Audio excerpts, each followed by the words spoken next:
मित्रहो, नमस्कार. मी सतीश नाडगावडा आपल्या आम्ही शिक्षकेतर या यूट्यूब चॅनलवर आपल्या सगळ्यांचं मनपूर्वक स्वागत करीत आहे.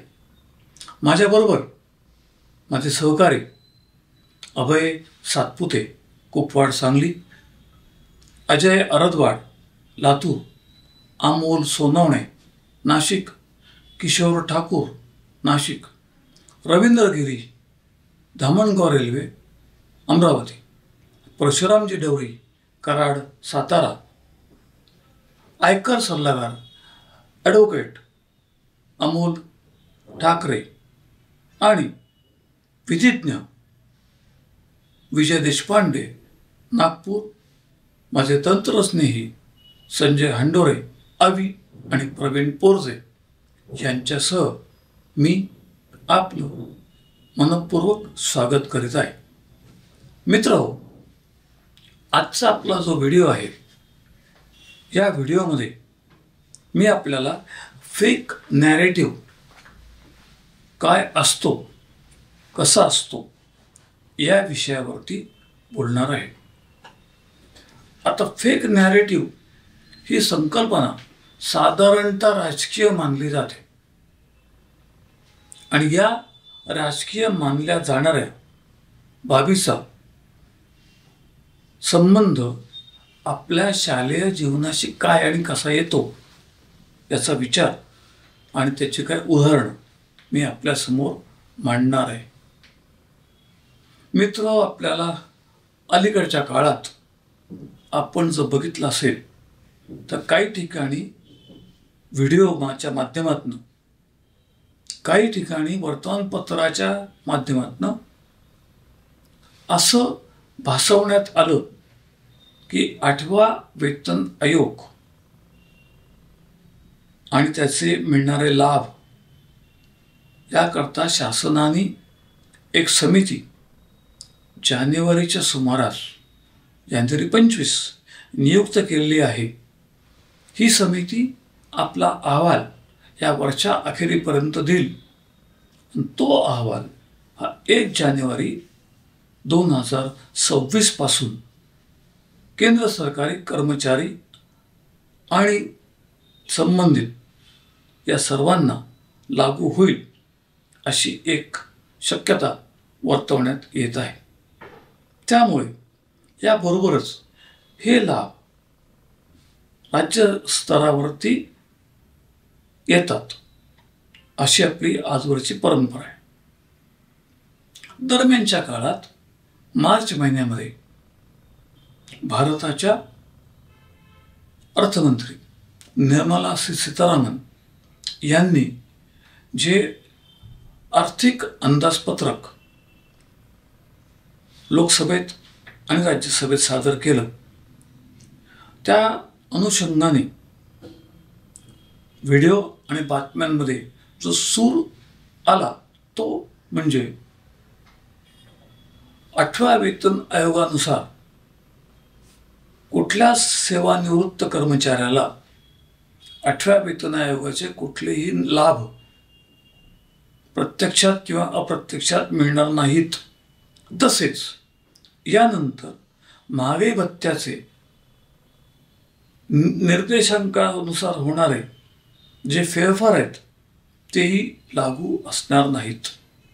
आणि मग या अनुषंगाने चरित चरण सुरू झालं.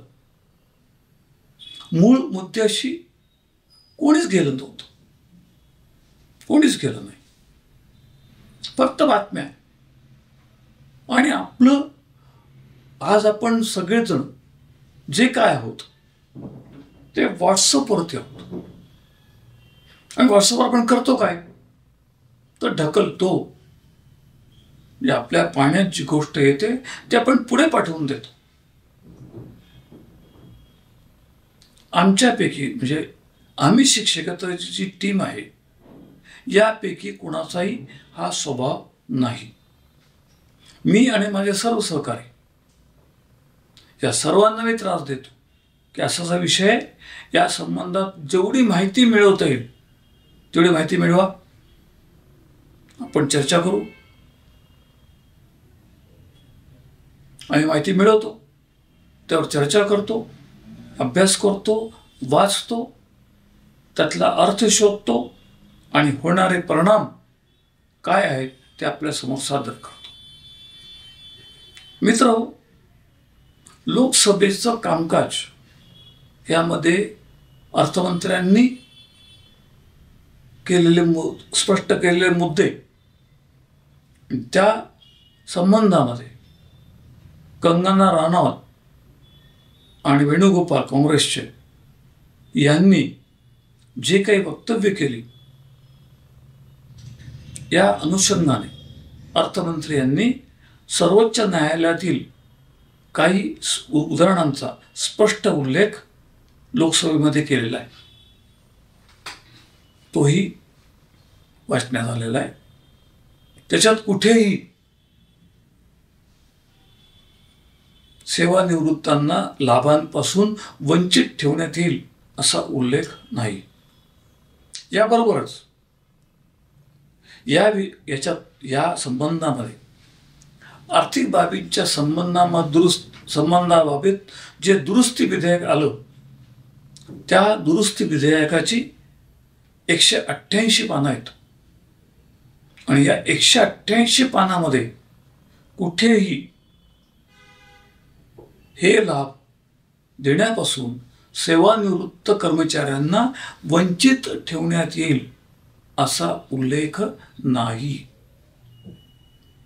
मग ज्या वर्तमानपत्रांनी ही बातमी दिली, त्यांनी कशाच्या आधारावर दिली हा प्रश्न विचारता येत नाही. कारण अशा वर्तमानपत्रांच्या संबंधामध्ये त्यांना बातमीचा उगम काय होता हे सांगण्यास आपण भाग पाडू शकत नाही.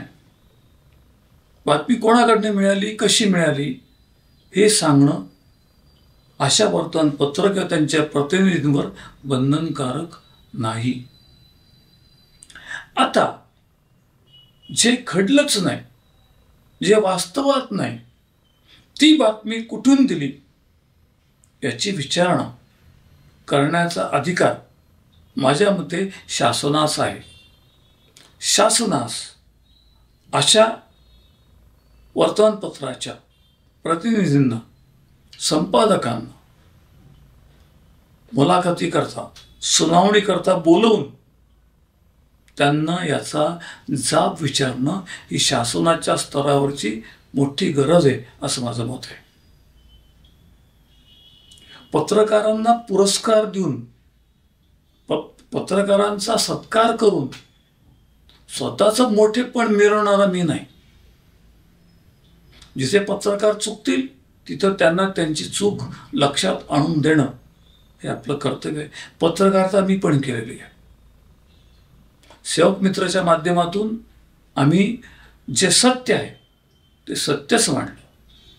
कोणाहीकडनं कुठलाही मोबदला, बिदागी किंवा हात तुरे सत्कार घेऊन आम्ही कधीही कोणाचीही बातमी सेवक मित्राच्या माध्यमातून कधीही पुढे आणली नाही. हे आम्ही पाळलेलं आहे. आणि म्हणून असे जे फेक नॅरेटिव्ह पसरवले जातात ते धोकादायक असतात. कारण या फेक नॅरेटिव्हमुळे जसं शासनाच्या विरुद्ध वातावरण निर्माण होतं, तसंच काही लोकांना गैरसमज निर्माण होतात. त्या गैरसमजातून त्यांची भूमिका तयार होते आणि काही अंशी काही व्यक्ती नैराश्यात, डिप्रेशनमध्ये जाण्याची शक्यता असते, कारण होणारे परिणाम. आणि याचा विचार करून मी स्पष्टपणे अशा बाबींचा निषेध करतो. अशीच एक बाब गेल्या वर्षी फेब्रुवारी महिन्यापासून आपल्या सर्वांच्या समोर आहे की 28 जानेवारी 19 शासन निर्णय लागू करून घेतला आणि आपल्याच संलग्न असलेल्या, सभासद असलेल्या जिल्ह्याची, रायगड जिल्ह्याची याचिका उच्च न्यायालयामध्ये रद्द करायला भाग पाडून शिक्षकेतरांचं अकल्याण साधणारा निर्णय ज्यांनी घेतला ते सुखात राहोत अशी त्यांना आयुष्यभराची कायमस्वरूपी सदिच्छा राहील. परंतु ते झाल्यानंतर न्यायालयाने यापूर्वी रायगड जिल्हा आणि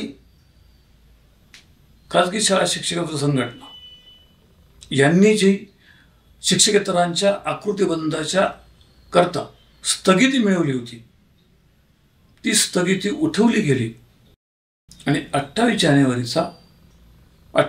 2019 शिपाई वगळणारा शासन निर्णय स्वीकारला गेला आणि तोही एका शिक्षकेतर संघटनेच्या संमतीने मिळवला गेला. कारण हा शासन निर्णय लागू झाला आणि या शिक्षकेतरांच्या दोन्ही संघटनांचा पराजय झाला तेव्हा या शिक्षकेतर संघटनेचे पदाधिकारी मुंबई उच्च न्यायालयाच्या बाहेर उभे राहून व्ही असा आकार दाखवून विक्टरी विजयाची खूण करतानाचे फोटो त्यांनी स्वतःच प्रदर्शित केलेत. रायगड जिल्हा संघटना आणि प्रयोगशाळा कर्मचारी महासंघ या दोघांनी जे दावे केले होते हे दोन्ही दावे शासनाच्या विरुद्ध होते. मग जिंकलं कोण? शासन. विक्टरी कोणी दाखवली याच्यात तुम्हाला सगळं कळेल. आणि मग आपण काय चूक केली हे लक्षात आल्यावरती रोष येऊ नाही म्हणून 20,000 शिक्षकेतरांची पदं भरली जाणार अशी एक अवई उठवली गेली, फेक नॅरेटिव्ह.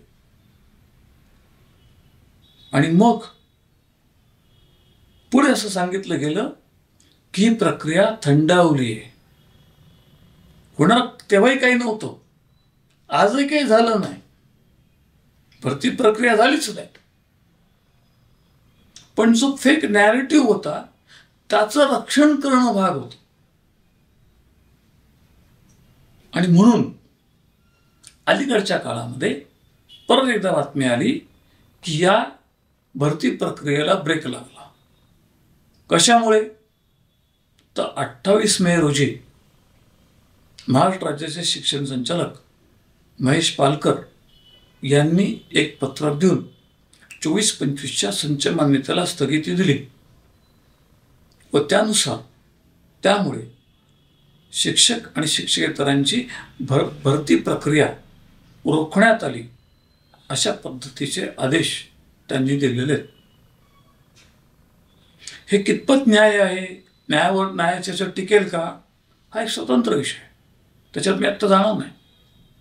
तो विषय आपण परत घेऊच. काय होते परत घेऊ असं मी म्हणेन. आणि त्या संबंधात जे काही मुद्दे मला मांडायचे आहेत त्यामुळे ज्यांच्या अंगावर काटा येईल ते आत्ताच मंत्रालयामधल्या त्यांच्या अत्यंत जवळच्या माणसाच्या खुर्चीवर बसून याच्या विरुद्ध कारवाई सुरू करतील याचा मला विश्वास आहे.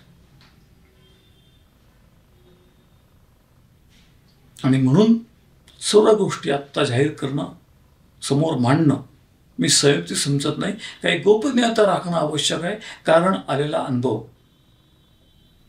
आता आपण जर बातम्या बघितल्या असतील त्यातली एक बातमी मी आत्ता आपल्या समोर दाखवतोय. बऱ्याच ठिकाणून याच बातम्यांच्या प्रती तयार झाल्या, कॉपीज दिल्या गेल्या आणि राज्यभरात असं चित्र निर्माण झालं की शिक्षकेतरांच्या 30,000 पदांची भरती होणार. 30,000. बघा आकडा, बघा आहे, जाहीर आहे. तर 30,000 पदांची भरती होणार. पद शिक्षकेतराची मंजूर कशानुसार होणार? तर 28 जानेवारी 2019 शासन निर्णय. बरोबर आहे. म्हणजे 28 जानेवारी 2019 शासन निर्णय हा जो गृहीत धरला धरावंच लागेल, कारण त्याची तर अंमलबजावणी करून घ्यायची होती, म्हणून तर आम्ही सरसावलो होतो. आता 28 जानेवारी 2019च्या शासन निर्णयामध्ये आकडे काय आहेत ते आपण बघू. आकडे तपशीलवार असल्यामुळे मी आपल्यासमोर ते वाचून दाखवतो. कनिष्ठ लिपिक 17,695, वरिष्ठ लिपिक 4,912, मुख्य लिपिक 926, पूर्णवेळ ग्रंथपाल 2,118, अर्धवेळ ग्रंथपाल 1,600, प्रयोगशाळा सहाय्यक 4,685 आणि उच्च माध्यमिक कडील 1,020 असे एकूण 32,956 पदं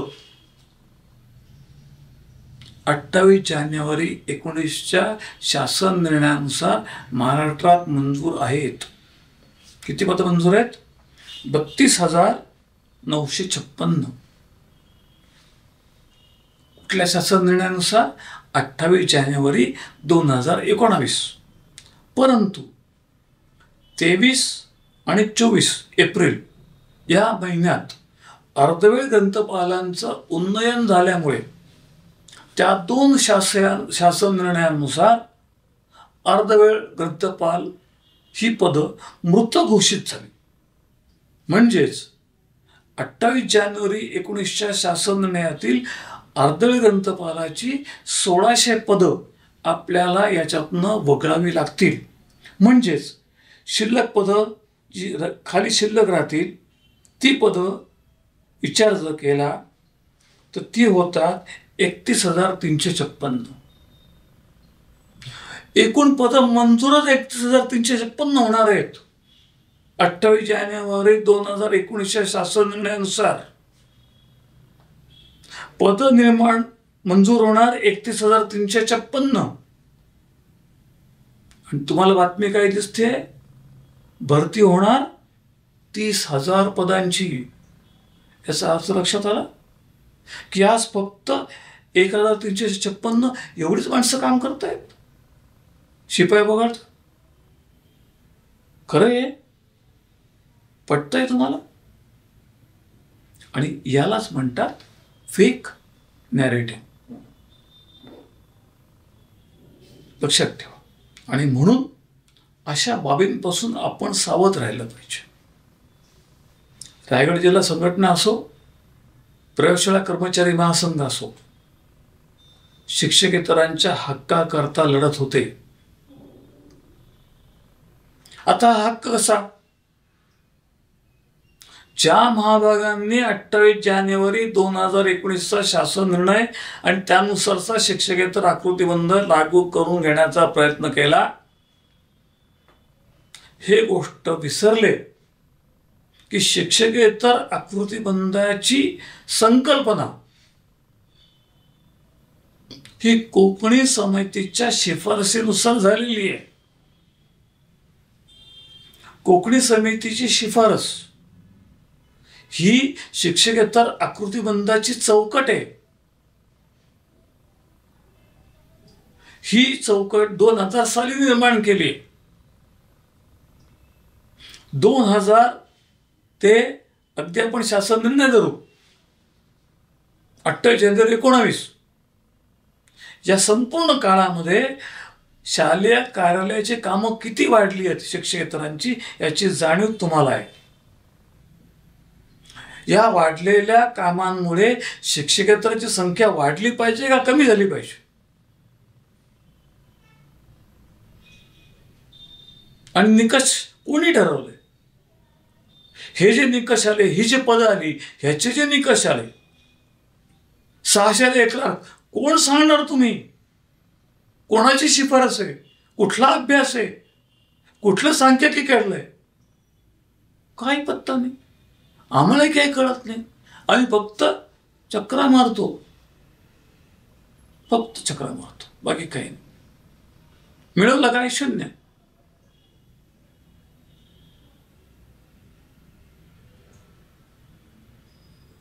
पूर्वीच्या काळामध्ये काही लोकांनी 2013च्या शिक्षकेतर आकृतीबंधाच्या संबंधामध्ये खाजगी शाळा शिक्षकेतर संघटनेच्या विरहित स्वतंत्र दावा दाखल केला होता आकृतीबंधाच्या विरोधात. पण दाखल केल्यानंतर त्यापैकी कुठलीही मंडळी कुठल्याही तारखेला उपस्थित राहिली नाही. 24 वर्षाकरता यांनी जे दावे कोर्टात केले त्याचा निर्णय लागला नसताना जिंकूला म्हणून नाचले, गुलाब गळला. 1 जानेवारी 24 पासून दुसरी कालबद्ध घेताना मागचा फरक सोडून दिला. आज या सगळ्या अडचणी आल्यामुळे आजच्या केसेस अडकून पडलेल्या आहेत. आणि आपण म्हणणार की आम्ही न्यायालयात लढे दिले. अरे आपल्या गल्लीमध्ये फिरणं याला आंदोलन म्हणाच.